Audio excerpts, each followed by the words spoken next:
Hey guys, what is up? Roshi is here. Today I wanted to take a look at the new live balance updates, just give my opinions on some of these, read through them, and share them with you guys. Just let you know what I think. It's pretty cool. This came pretty timely. Kind of expected this to come a little later. Everyone knew it was going to happen. We didn't know when, but it came a little faster than we thought it would. And, some of the changes are pretty, pretty heavy, so buckle up, I guess. Um, so one of the first things, Trick Shot Ruffian. So they chose to keep it at its current cost, but just take away Lifesteal.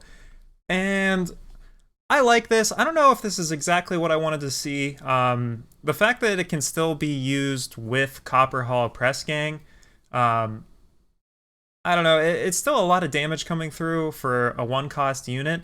So even the lifesteal I don't think was necessary. I think the problem was just how cheap this kind of effect is. Usually whenever you have a spell like this, even as a spell, it's going to be a lot more. I mean, the easiest comparison is 1 power, give a unit +3/+3. That's the closest comparison we have, and yet this is on a 1/2 body. Um, it just taking a look at this guy, it's one cost body, and it's even a 1/2. Like pretty solid, respectable. It's gonna block Grenadine, everything like that. And now it just loses lifesteal, but just the amount of board presence this gives on an uncommon, not board presence, just damage, just raw, pure damage, and half the time this is going to be doing more than like a Giant's Growth or whatever the Eternal equivalent is, I forget the name. But you kind of get where I'm getting at. I still think this card's a problem. I would like to see it be a 2 cost or even a 3 cost. And I like where they're going with the lifesteal removal, but it still feels like it's too much to me. So that just kind of is what it is.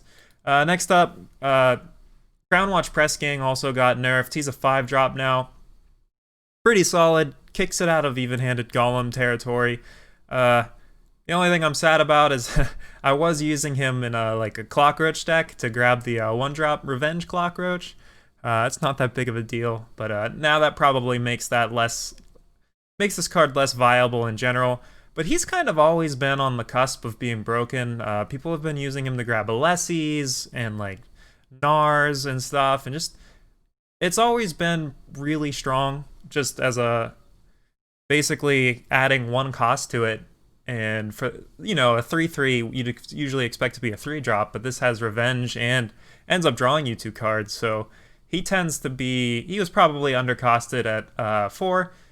And I think this change was pretty good, but it's a shame to see him go. Next up, we've got Bullet Shaper. He's a 3-drop now. Pretty much does the same thing. I guess they just really don't like Rakano. I imagine this will still be good at 3, but interesting to see this nerf happen. He also got a buff in stats, so I'd consider this more of a side grade than anything, because now he's more of a threat, but kept the same toughness. So he was basically played in every single Rakano deck. Even some of the aggro decks would play him, so I guess this kind of had to happen eventually. Ubsat got a big nerf. Now it's a 6/4. They really like Jack a lot, so they wanted to make sure that everything that's new dies to Jack. That way we can just get extra tilted. That is my unlove for Jack aside. Being a 6/4 is pretty relevant. Before, as a 6/5, it basically had the same stats as Sandstorm Titan. I honestly think costing 5 time makes it warrant having the kind of stats it had before.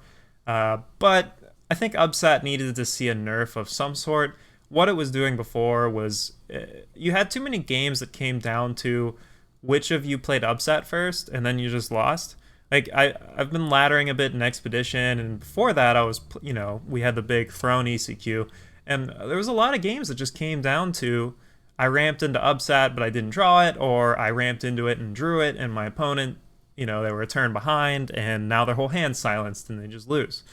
So it definitely makes it more interesting, because now multicolored units will be a little more favored, but I think at the end of the day, you're still going to have the Ubsat wars, and you're still going to play this if you're in mono time, but maybe now less people will be obligated to go down the Ubsat mono time route. And maybe we'll see more multi-faction cards, or maybe people continue to play single faction and just accept that hopefully less people are on Upsad now. Next up, we've got Curtain Call. Now it's I think it's more reasonable the way it is now. Curtain Call has just been smashing games both in Limited and Throne and Expedition. This card's just a house. Kicking it out of even-handed Golem decks I think is a good move. I don't necessarily think even-handed Golem's even really a problem. It's just, I can see why they did this, and basically Stone Scar aggro and like mono fire and stuff were just kind of deleted from the meta thanks to this card. So maybe being a 3-drop will make it a little more reasonable. This also makes some of the cost reduction cards, like the new Plunder Dude, some of those cards might be a little better now that we have we're seeing some increase in these fast spells, because now you can get it back down to its old glory as long as you're willing to devote a few slots to some cost reduction. Wasteland Broker, once again, they just wanted more cards to fail the Jack test, and this was just, I don't know if I'm a fan of, I don't really like 4/4s in general. I kind of wish they made it like a 3/5 or even like a 2/5. I don't really think markets should be, any card that gives you market access, I don't think it should be able to attack for a lot of damage.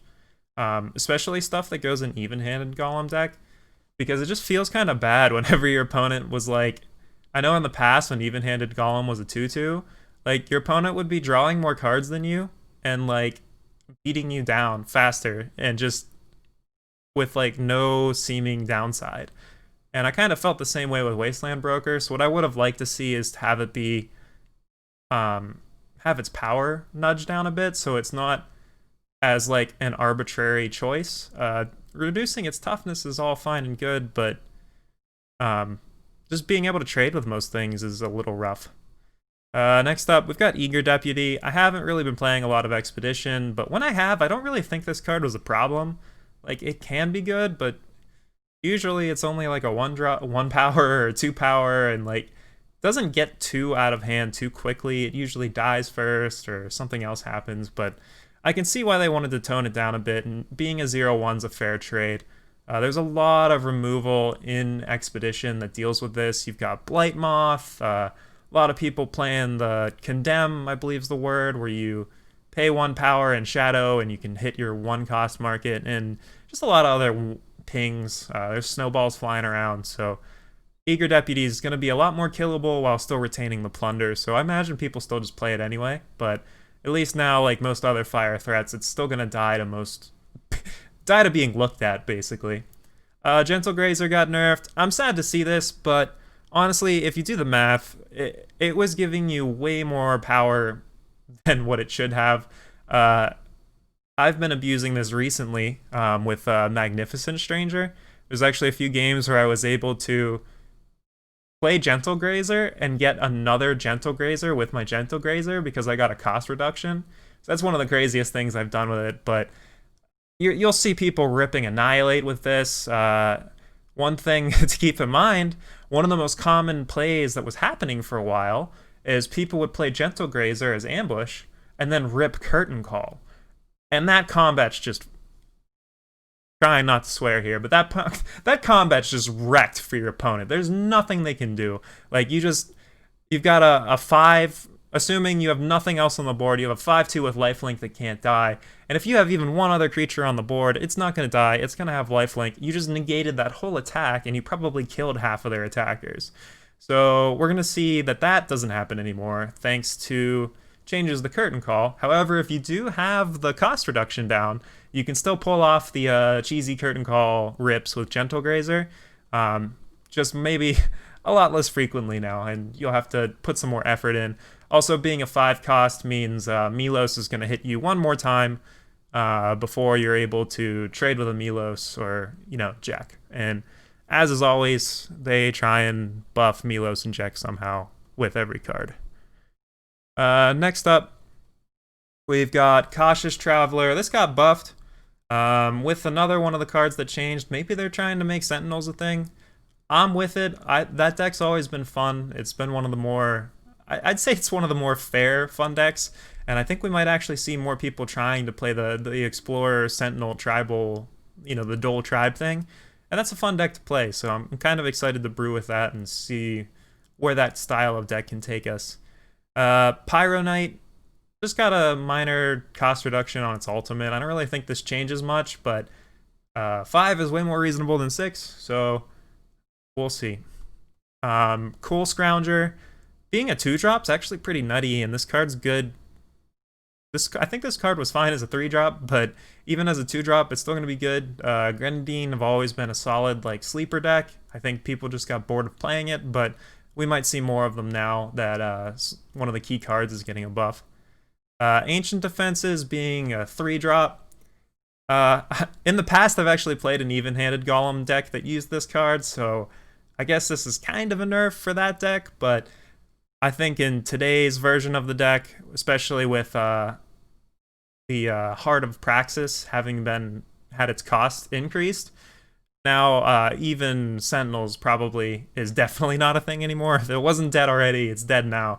But Ancient Defenses is good, and being only 1 more cost than most of the 2-mana deal 3 damage cards means that we might actually start seeing this see play even in decks that only use 1 or 2 Sentinels. Being a relic also has some other added benefits because there's a lot of cards that synergize with relics. Being able to have this come down on 3 and then buff a Sandstorm Titan, that's a very, turn 3, kill your opponent's card, and then turn 4, play Sandstorm Titan, it's 7/6 with Endurance. That's a strong line, and that's something we might see coming back into the meta. Well, the Throne meta, probably, but we'll see. Form Bend, I'm not a fan of this cost change because I have a feeling that my control opponents, maybe like a Horu control list, they're going to now have a very main deckable card that can deal with units that usually would have good Entomb effects, or it can even deal with a big relic and then harsh roll it away that same turn. So not really happy to see this. I'm sure there's some control player out there that's happy, but whenever you have super cheap relic hate, it just leads to relic strategies just being forced out of the meta. You're gonna see a lot less decks that want to stack a Mask of Torment and sit on that and get a lot of buffs into it. If not only does this kill it, but this transforms it and then it dies. So it's gonna break the chain with that. In the past, certain relic destruction, even though it was super cheap, at the very least, it didn't just ruin your combo with a relic. You could reanimate the relic and bring it back, and then hopefully next turn you were back on track to whatever you were doing before. But thanks to this, that chain is broken now, and I think we'll definitely be seeing some form bends into harsh rolls in our future. So keep that in mind. Kimi being a 1/5, I already thought this card was good, just never really had a home. There was some go wide time-based decks or Praxis decks for a while, but they seem to have fallen out of favor. But now that it's a 1/5, maybe it's better. I don't know. I guess anything that protects a creature like this that wants to just attack over and over again is a good thing. So maybe you'll be seeing more go wide time-based decks in the future. Hibernating Behemoth, I think it was fate that this card finally got buffed. I know for a while I've always really liked playing decks with cards that had fate or ways to give stuff destiny and stuff like that, and draw a lot of cards using Second Sight, twinning. There's even a sight that does both of those things, and trying to make use of some of these fate abilities. And this card would always pop up, but it was a 7-drop, and it competed with a lot of other cards that did much better things. We've got Curiox, which gives you a chance to draw 3. It competed with, I believe, Mistveil Drake is the name of it, which just gave you Aegis, which most of the time was better because you're probably trying to play a crown deck, and protecting your crown is important. So being a 6-power 7/7, basically, that's pretty huge. It has no evasion, it doesn't have overwhelm, so even if you're second sighting it and it becomes a 7/7 or a 9/9 or an 11/11, not going to be as huge. I actually would have preferred to have seen the life gain get buffed more than the stats. I don't find the stats to be as important. It's just this is one of the only cards that when it fates, it gains you life. So would have liked to have seen the life gain aspect of it get buffed, you know, to +3 or something, but as it is, this is now an even-handed Golem card. It's pretty big beater, and you might see people playing like a Dinosaurs list with even-handed Golem, or even without it, that plays this just to gain a little life in the early game and then come down as just a really big threat. Garrett got a buff. People probably are going to continue to still not play this card, but it got buffed. So I don't think +3 strength was the issue. I just think only certain decks for silencing, and you don't want to main deck a card unless you're silencing your own minions or silencing your opponent's minions. I don't really see where this card fits into play. Also, as an X4, dies the Jack, which don't even need to get started on that. And maybe we'll see someone just maxing out on Desert Marshal and Valkyrie Enforcer and Shush and stuff like that. But I have a feeling this card will be continued to seeing not a lot of play. But anyway, guys, thank you for watching. This is just my opinion on what these changes are.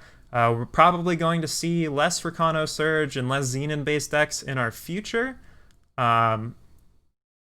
Fortunately, my Taliyar combo is relatively unscathed.